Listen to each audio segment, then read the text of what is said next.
One young devil asked the old man, "How did you manage to bring so many souls to hell?"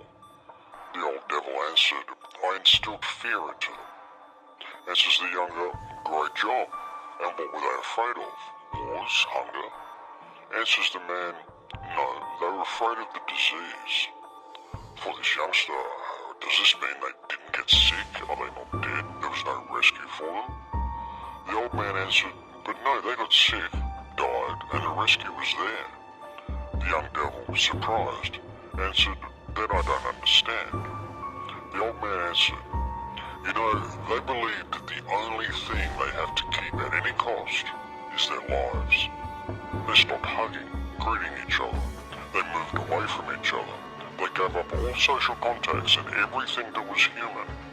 Later, they ran out of money, lost their jobs, but that was their choice because they were afraid for their lives. That's why they quit their jobs without even having bread. They believed blindly everything they heard and read in the papers. They gave up their freedoms.